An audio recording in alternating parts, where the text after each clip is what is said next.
Mag-aral at matuto sa mundo ng mape, music, arts, physical education, at health. Break time na! Excited na ako kumain, teacher. Ako din, Bear. Excited na rin akong kumain. Paparami na naman ako ng kain nito, teacher. Kasi paborito ko tong mga to. Oo nga eh. Napansin ko na ang dami mong baon. Ano-ano ba yan? Meron po akong chichirya, burger, ice candy, at candies. Wow! Ang sasarap niya na. Opo, teacher. Kaya po paborito ko ito at lagi ko pong kinakain. Masarap naman talaga, Bear, yung pagkain mo. Kaya lang, masama ito sa kalusugan kung sobra-sobra. Marami tayong pwedeng makuhang sakit. Lalo na at yung mga ganyang klase ng pagkain ay hindi masyadong masustansya. Naku, ganun po ba, teacher? Hindi ko po alam na pwede po pala ako magkasakit dahil sa mga pagkain nito. Huwag kang mag-alala, Bear. Hindi pa naman huli ang lahat. Pwede mo pang maiwasan ang pagiging malnourished. Ano po ang malnourished, teacher? Tamang-tama yung tanong mo sa aralin na pag-aaralan natin ngayong araw. Ang pag-aaralan natin ngayon ay ang mabuti at masamang nutrisyon. Handa ka na bang mag-aral? Okay, teacher. Siya nga pala, Bear. Hindi lang tayong dalawa ang mag-aaral ngayong araw. May mga kasama tayo. Ayun sila oh. Mag-hello ka naman sa kanila. Hello mga bata! O tara, simulan na natin ang pag-aaral. Let's go! Bago tayo magsimula sa ating aralin, tingnan muna natin kung ano-ano na ang inyong nalalaman tungkol sa ating paksa ngayong araw. Sagutan natin ang mga sumusunod na katanungan.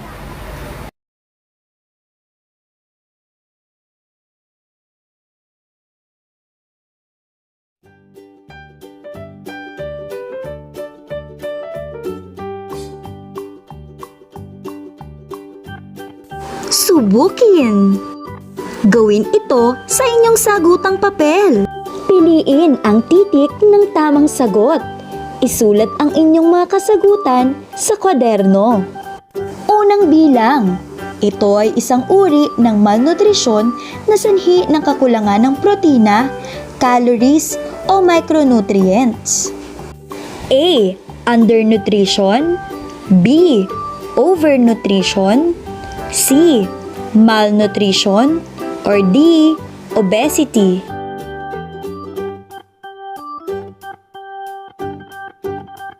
Magaling! Ang tamang sagot ay titik A. Ikalawang bilang. Ang blank ay ang labis na pagkonsumo ng nutrisyon tulad ng kalorya, protina o taba. A. Undernutrition. B. Overnutrition. C. Malnutrition. Or D. Obesity.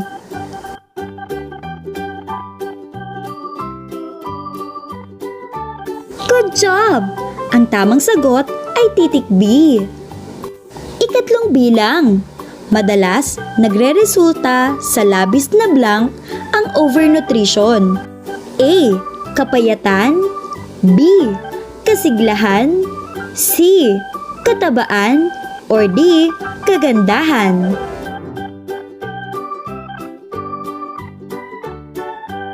Mahusay! Ang tamang sagot ay titik C. Ikaapat na bilang. Si Ben ay may labis na taba sa kanyang katawan. Anong kondisyon ang nararanasan ni Ben? A. Malnourishment. B. Diabetes. C. Undernutrition. Or D. Obesity.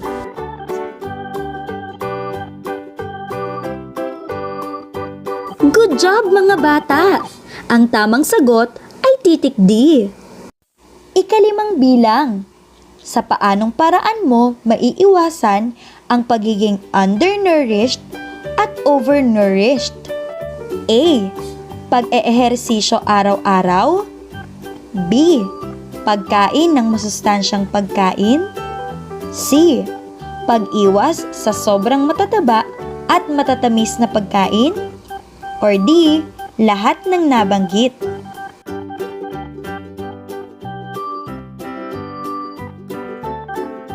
Very good! Ang tamang sagot ay titik D. Yay! Good job, kids! Kung wag na lang po kaya ako kumain, teacher. Hindi naman tama iyon, Bear. Ang kailangan lang natin ay tamang pagpili at balanseng pagkain. Hindi tama kung sobra-sobra, hindi rin naman tama kung kulang. Dapat ay balanse lang para magkaroon tayo ng malusog at malakas na pangangatawan. Kagaya nitong pagkain ko, balanse lang. Meron akong isda, gulay, kanin, at isang basong gatas. Sarap, diba? At masustansya pa. Ngayon, Bear, tingnan naman natin ang larawan ng dalawang batang ito. Let's go!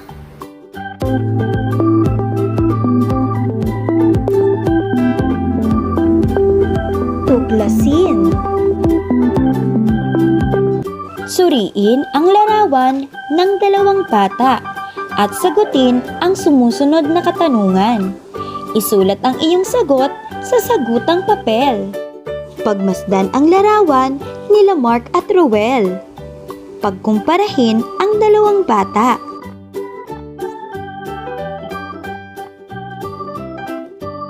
Bilang isa, ano ang iyong napansin at nakikita sa larawan ni Mark at Ruel?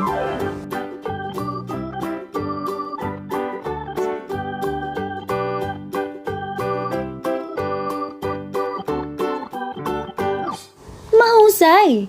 Ito ay halimbawa ng posibleng sagot. Napansin ko na payat ang batang si Ruel at malusog naman si Mark. Ikalawang bilang. Magkapareho ba ang dalawang bata? Paano sila nagkakaiba?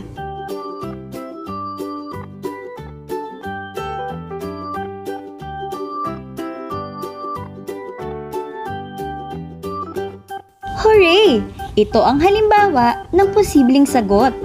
Magkaiba ang pangangatawan ng dalawang bata. Si Mark ay malusog, si Ruel naman ay payat at hindi malusog ang pangangatawan. Ikatlong bilang. Sa palagay mo, ano kaya ang dahilan ng kanilang pagkakaiba?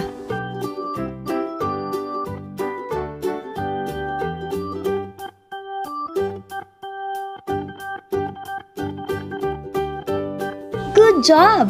Narito ang halimbawa ng posibleng sagot. Si Mark ay kumakain ng masustansyang pagkain at si Ruel naman ay parang hindi kumakain ng masustansyang pagkain. We did it! We did it! Hooray! Bakit po ba natin kailangan ang isang malakas at malusog na pangangatawan? Gusto mo bang malaman, Bear, ang sagot sa tanong mo?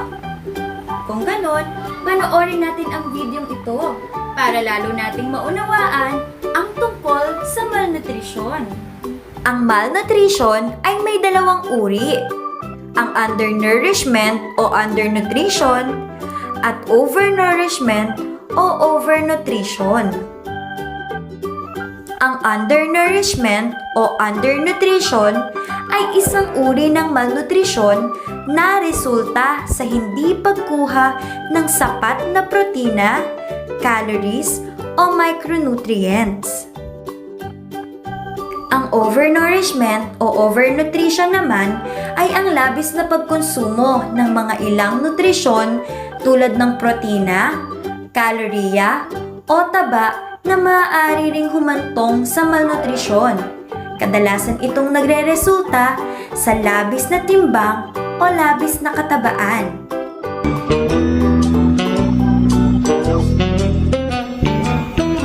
Suriin. Ito ang batang si Ruel. Si Ruel ay nagpapakita ng mga klinikal na palatandaan ng undernutrition tulad ng mga sumusunod. Napakamanipis na katawan, na may nabawasan na subcutaneous fat, lalo na sa mga braso, binti at puwit. Kakulangan ng gana o interes sa pagkain o inumin. Mas mataas na panganib na magkaroon ng sakit. Pagkawala ng taba at masa ng kalamnan. Pamamaga o paglaki ng tiyan.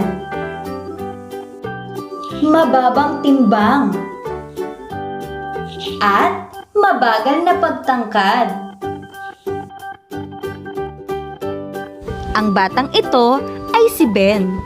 Si Ben ay nagpapakita naman ng mga klinikal na palatandaan ng overnutrition tulad ng mga sumusunod. Ang obesity ay isang kondisyon na kung saan ang batang si Ben ay may excessive fat o labis na taba sa kanyang katawan. Ang pagiging mataba o obese kagaya ni Ben ay maaari ring magdulot sa kanya ng mataas na blood pressure o pagtaas ng kanyang kolesterol na maaaring magdulot ng heart disease. Ang epekto ng pagiging mataba o obese ni Ben ay maaaring maiwasan sa pamamagitan ng pagkain ng mga masusustansyang pagkain at regular na pag-ehersisyo. Ang disorder na ito sa katawan ng isang tao ay maaaring magdulot ng mga sakit gaya ng heart disease, diabetes, at high blood pressure.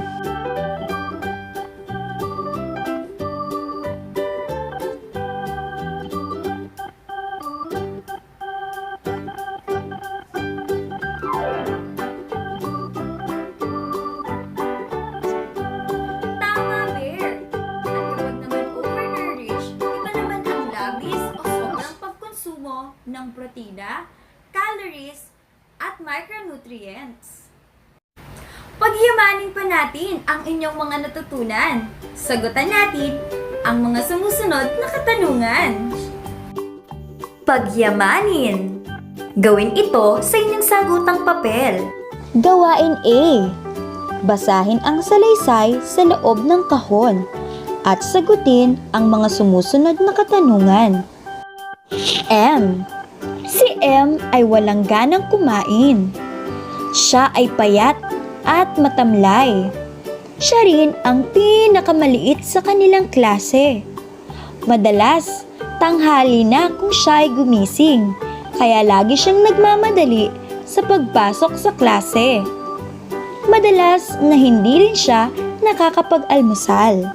Malayo at naglalakad lamang siya kapag papasok, kaya pagod at hinang-hina na siya pagdating sa paaralan. Inaantok siya at hindi niya maunawaan ang kanilang aralin. Sa tahanan, kanin na may sabaw na tubig at asin lang ang tanghalian niya dahil sa kahirapan ng kanilang pamilya. Nagkasakit si M at sinabi ng doktor sa Barangay Health Center na siya ay malnourished o kulang sa nutrisyon. Gawin ito sa inyong sagutang papel. Bilang isa, ano ang itsura ni M?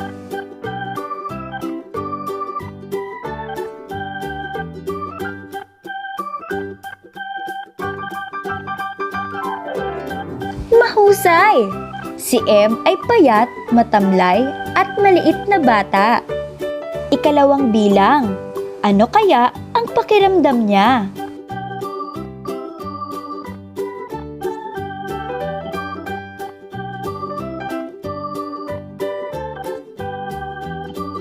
Good job! Si M ay mahina, palaging pagod, at inaantok dahil sa hirap na kanyang dinaranas papunta sa kanyang paaralan araw-araw. Ikatlong bilang, ano ang kinakain ni M?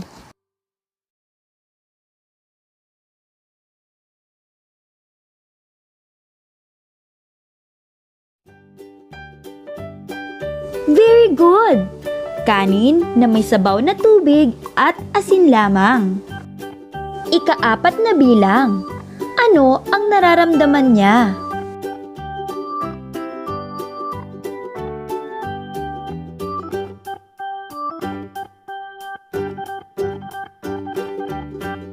Good job! Siya ay batang malnourished o kulang sa nutrisyon. Ikalimang bilang. Ano ang kulang sa kinakain ni M?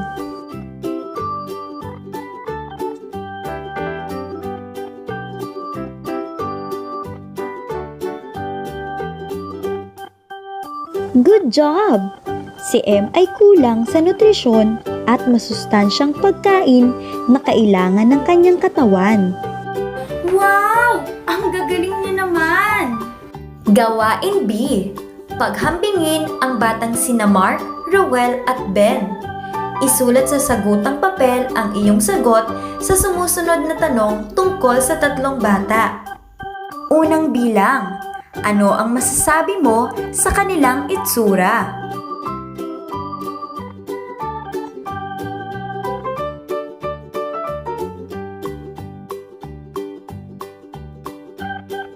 Mahusay! Si Mark ay malusog, si Rowell ay payat, si Ben naman ay obese o mataba. Ikalawang bilang. Ano kaya ang kanilang nararamdaman?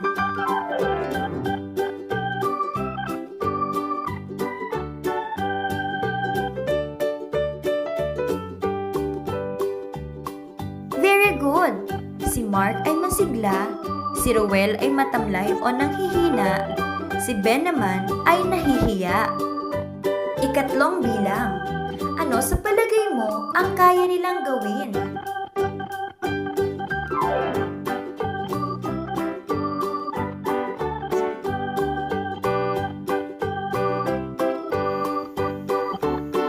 Magaling! Si Mark, kayang gawin ang lahat. Si Rowell, limitado dahil madali siyang mapagod. Si Ben, madaling nahihirapan at madaling mapagod. Ikaapat na bilang.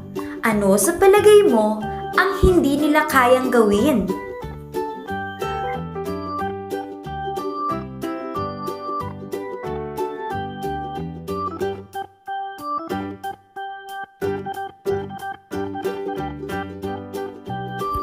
Good job! Si Mark, kaya niyang gawin ang lahat ng bagay. Si Rowell, hindi niya kayang magbuhat ng mabibigat na bagay. Si Ben naman ay hindi kayang tumakbo ng mabilis.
Yay!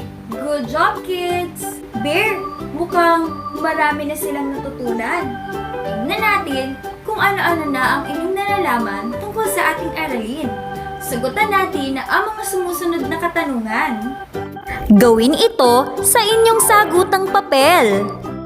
Piliin kung alin sa mga larawan sa ibaba ang mga pagkaing mabubuti at nakasasama sa katawan.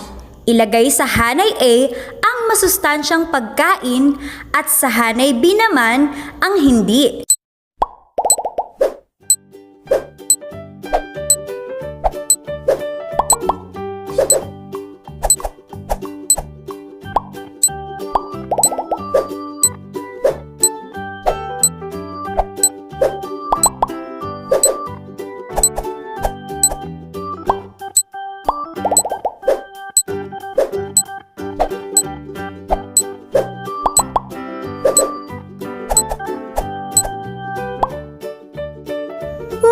Mahusay!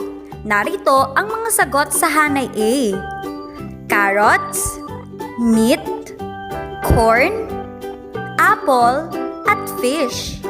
Narito naman ang mga sagot sa hanay B. Cupcake, soft drinks, sorbetes or ice cream, junk food, o chichirya. Tayahin. Paano mo masasabing malusog ang isang bata? Ilarawan ang malusog na bata ayon sa iyong pagkakaunawa. Gumawa ng word map sa sagutang papel at sagutin ang tanong na, ano ang malnutrisyon?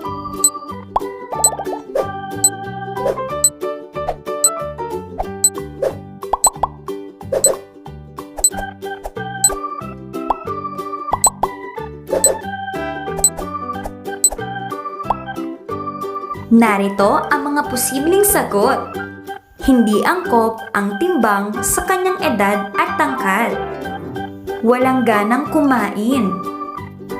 Labis na timbang o labis na katabaan. Palaging nagkakasakit. Yay! Good job, kids! Sana marami kayong natutunan sa ating aralin ngayong araw. Tama! At sana, palagi nating panatilihing malakas at malusog ang ating pangangatawan upang maiwasan natin ang pagiging overnourished at undernourished. O ayan, Bear, oras na ng ating paghihiwa-hiwalay. Hanggang Hanggang sa susunod na nating pagkikita, paalam! Paalam!